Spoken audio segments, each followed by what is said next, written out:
Hello வணக்கம். இது உங்கள் சிவி ஈஸோன்னு சொல்லாமல் எப்படி இருக்கீங்க? இப்போ பார்த்தீங்கன்னா சம்பவம் என்னென்னா, சமீப காலமாக விக்ரமும் கனியும் நல்லா நோட் பண்ணி பாருங்கள். விஜய் பார்வதி பக்கம் எட்டி பார்க்கறது கூட கிடையாது. ஏன் அப்படின்னு யோசிச்சு பார்த்துருக்கீங்களா? ஏன்னா இதை மேபி விக்ரம் கூட வந்துட்டு கனிக்கு ரகசியமாக சொல்லியிருக்கலாம்ன்ற மாதிரி தோணுது. ஸோ அதை பார்க்கலாம். அதுக்கு முன்னாடி பார்க்குற எல்லாம் நம்மளோட சேனலை சப்ஸ்கிரைப் பண்ணிட்டு பாருங்கள், லைக் பண்ணுங்கள், கமெண்ட் பண்ணுங்கள், ஷேர் பண்ணுங்கள், அந்த ஹைப்பையும் தட்டி விடுங்க. என்னென்னா இப்போ ஒரு கேஸ் கொடுக்குற விஷயங்கள் வந்துட்டு இருக்குல்ல, அதில் கனி வந்து எப்படி விஜய் பார்வதி கொடுப்பாங்கன்னு எல்லாரோட எதிர்பார்ப்பு இருந்துச்சு. அது மட்டும் இல்லாமல் மைக் மேட்டரும் வந்திருக்கு. ஆனால் கனி கொடுக்கவே இல்லை. ஏன் யோசிச்சு பாருங்கள். ஏன்னா இப்போ பார்த்தீங்கன்னா விக்ரமும் வந்துட்டு பாருங்கள் பெருசாக விஜய் பார்வதிட்ட வச்சுக்கிறதே கிடையாது. அதனால் அவரும் பார்த்தீங்கன்னா எந்த பிரச்சனையும் வராமல் அழகாக வந்துட்டுருக்காரு. முன்னாடி அட்டாக் பண்ணுற வரைக்கும் அட்டாக் பண்ணார், வெளியில் தெரிஞ்சார், சைலண்ட் ஆகிட்டார். இப்போ பின்னாடி தான் அட்டாக் பண்ணுறது. அதே பாலிசியை இப்போ கனியும் ஃபாலோ பண்ண ஆரம்பிச்சிட்டாங்க. அதனால் பாருங்கள், இன்றைக்கி கொடுத்த 3 கேஸில் விஜய் பார்வதி இல்லை. ஃபஸ்ட்டு அவங்க கொடுத்த கேஸ் என்னென்னு பாருங்கள், சாண்ட்ரா மேலே.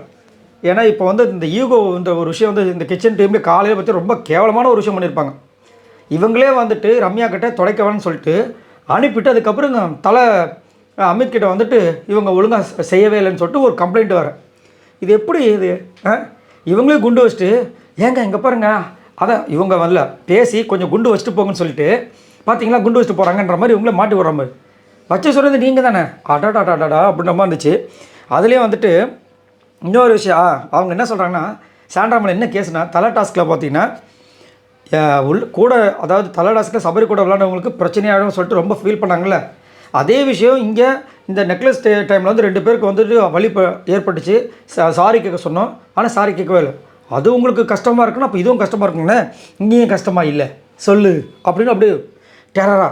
அடுத்தது ரம்யா மேலே கேஸ் என்னென்னா, இப்போல்லாம் ரம்யா மேலே தான் ஃபுல்லாக. ஏன் அப்படின்னா பிளான்லாம் பண்ணுறதை நீங்கள் ஒத்துக்கூடாது, சரிங்களா? நீங்கள் நினைக்கக்கூடாது அவங்க பாவம் ரிவெஞ்ச் எடுக்கிறாங்க அப்படிலாம் நினைக்கக்கூடாது. ஜஸ்ட் ஒரு கேம் விளாட்றாங்க அவ்வளோதான், சரிங்களா? ஏன்னா அதுவும் இல்லாமல் அன்புக்காங்க விட்டு வெளியே போயிட்டாங்கன்னு நீங்கள் நினைக்கக்கூடாது, சரிங்களா? இப்போ என்னென்னா, அந்த கேப்டன் பதவியை வந்து துஷ்பிரயோகம் சொன்னார் பாருங்க, அதே எஃப்ஜே, அதே விஷயம் தான் இங்கே வேறு மாடுலேஷன் வருது. அவங்க வந்து அவங்களோட அதிகாரத்தை வச்சு எங்களை வந்துட்டு உள்ளே பூட்டுறதுக்கு ட்ரை பண்ணியிருக்காங்க. அது எவ்வளோ பெரிய தப்பு, அது ஒரு கேஸு. அப்புறம் வந்து விக்ரமுக்கு இது நல்ல ஒரு சூப்பரான கேஸ். என்னென்னா சோப்பு மாப்பா அந்த இதில் வந்து ஃபஸ்ட்டு சாபுத்திரி போட்டாங்க.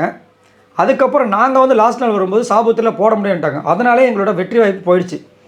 அதனாலே அந்த ஒரு விஷயம் நடக்காமல் இருந்தது. அதாவது அந்த சாபுத்திரின்ற விஷயம் நடந்து சப்போஸ் நாங்கள் ஃபஸ்ட்டு போகாமல் மற்றவங்க போயிருந்தாங்கன்னா எங்களுக்கு கண்டிப்பாக வெற்றி வாய்ப்பு கிடச்சிருக்கும். அதை தடுத்தது விக்ரம். அதனால் அவர் மேலே ஒரு கேஸுன்னு. இப்போ இவ்வளோ அழகாக சூப்பராக பேசுகிறீங்களே கனி, ஆனால் அன்றைக்கி வந்துட்டு ஒஸ்ட்டு பர்ஃபார்மன்ஸில் இதுக்கு காரணம் சாண்ட்ரா அப்படின்னு அன்றைக்கி கூசாமல் பேசுகிறீங்க. அப்போ அது என்ன? இப்போ நீங்கள் ஒத்துக்கிறீங்களா அது சாண்ட்ரா காரணம் இல்லை அப்படின்னு? எப்படி நிமிஷத்துக்கு நிமிஷம் அந்த கனியோட விஷயங்கள் பாருங்கள்.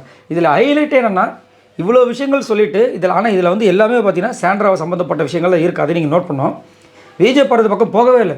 இன்னொரு விஷயம் என்னென்னா மைக் மேட்ரு. இப்போ யாருமே டிஸ்கஸும் பண்ணிக்கல அந்த கேஸ் போடும்போது.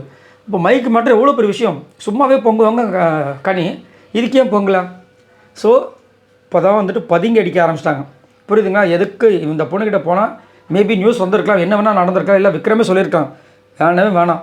ஏன்னா அங்கே வந்துட்டு அந்த ஆடியன்ஸ் கிளாப்ஸ்லாம் வச்சு பார்க்கும்போது வெளியில் விஜய் பார்வதிக்கு பக்காமான ஒரு விஷயம் இருக்குது, வேணாம் விட்டுருன்னு சொல்லியிருப்பானான்னு தெரில. இந்த மாதிரி ஒரு சம்பவம் செம்ம பிளானில். ஸோ இதை பற்றி உங்களோட கருத்துக்களை சொல்லுங்கள். பாய் நண்பர்களே.